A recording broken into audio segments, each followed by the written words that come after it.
Assalamualaikum warahmatullahi wabarakatuh. Perkenalkan, nama saya Siti Fadilatun Nisa Al-Khair, Pendidikan Bahasa Inggris semester 5, mata kuliah Discourse Analysis. Baik, di sini saya akan mempresentasikan materi Speech Theory. Introduction. Teori tindak tutur menganggap bahasa sebagai semacam tindakan daripada media untuk menyampaikan dan mengekspresikan. Teori tindak tutur kontemporer yang dikembangkan oleh J.L. Austin, seorang filsuf bahasa Inggris. Ia memperkenalkan teori ini pada tahun 1975 dalam bukunya yang terkenal berjudul How Do Things with Words.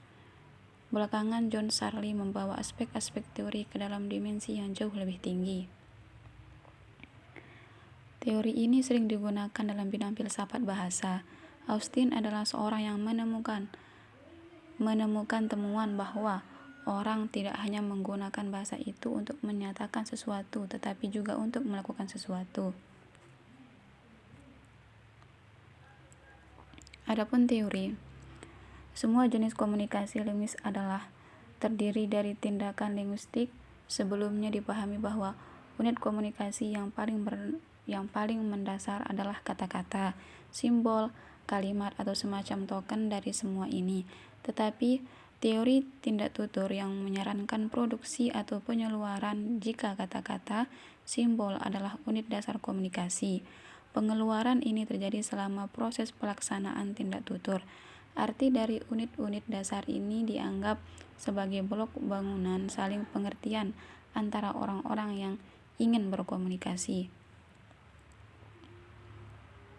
Teori bahasa adalah teori tindakan Gray, A. Henderson, dan Christopher Brown.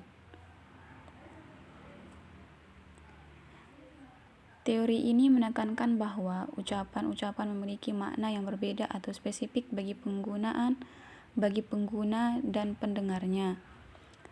Selain maknanya penutup bahasa, teori lebih lanjut mengidentifikasi bahwa ada dua jenis ucapan. Mereka disebut ucapan konstatif dan performatif.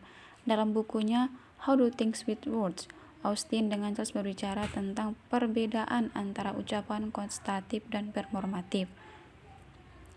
Ujaran konstatif adalah suatu yang menggambarkan atau menunjukkan situasi, sehubungan dengan fakta benar atau salah. Contoh, guru bertanya pada Olivia, apakah dia telah mencuri permen itu? Olivia menjawab, Di sini, tuturan Olivia menggambarkan peristiwa, dalam fakta menjawab gurunya apakah situasinya benar atau salah. Tuturan performatif adalah sesuatu yang tidak menggambarkan apa-apa sama sekali. Ujaran dalam kalimat atau bagian kalimat biasanya dianggap memiliki arti tersendiri. Perasaan, sikap, emosi, dan pikiran orang yang melakukan tindakan linguistik merupakan unit utama di sini. Contoh, Ben dan Sarah telah berkencan selama 4 tahun terakhir. Suatu malam yang cerah, Ben membawa Sarah ke restoran termahal di kota, dan dia memesan anggur termahal yang tersedia di restoran. Kemudian dia mendekatinya dan bertanya, apakah kamu mau menikah denganku? Will you marry me? Sarah meledak dengan kepuasan dan menjawab, saya akan. Di sini saya akan. Dari Sarah menguapkan perasaan, sikap, dan emosionalnya terhadap konteks. Ucapan ini memiliki makna spesifiknya hanya dalam kaitannya dengan konteks spesifiknya. Next. Selanjutnya, Austin membagi tindakan linguistiknya ke dalam 3 kategori berbeda. Di antaranya, 1. Tindakan lokusi.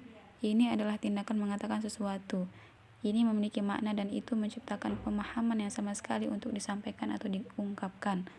2. Tindak ilokusi dilakukan sebagai tindak mengatakan sesuatu atau sebagai tindak lawan mengatakan sesuatu. Tuturan ilokusi memiliki kekuatan tertentu. Itu fasih dengan nada, sikap, perasaan, atau emosi tertentu. Akan ada maksud pembicara atau orang lain dalam ujaran ilokusi. Ini sering diungkapkan sebagai nada peringatan dalam kehidupan sehari-hari. 3. Perlocutionary edge. Ini biasanya menciptakan efek konsekuensial pada penonton.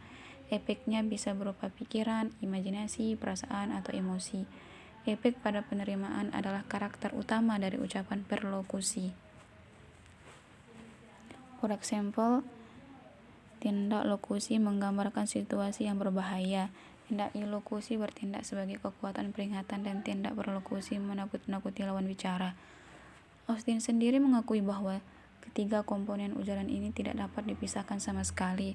Kita harus mempertimbangkan situasi total di mana ujaran dikeluarkan, tindak tutur total. Jika kita ingin melihat paralel antara pernyataan dan ujaran performatif dan bagaimana masing-masing bisa salah, mungkin memang tidak ada perbedaan besar antara pernyataan dan performatif ucapan. Austin Sarli mengemukakan bahwa unit dasar komunikasi linguistik adalah tindak tutur. Itu bisa berupa kata, frase, kalimat, atau suara. Itu harus memenuhi tugas untuk mengungkapkan maksud pengguna. Memahami maksud pengguna dapat mengarah pada pemahaman yang lengkap tentang tindak tutur. Yang terakhir, conclusion, kesimpulan. Konteks tindak tutur lebih pada konteks situasi daripada penjelasan. Tindak tutur tersebut meminjam gagasannya dari strukturalisme. Tindak tutur tidak langsung John Sarli dikembangkan berdasarkan tindak tutur Austin. Thank you friends for your attention. The last essay. Wassalamualaikum warahmatullahi wabarakatuh.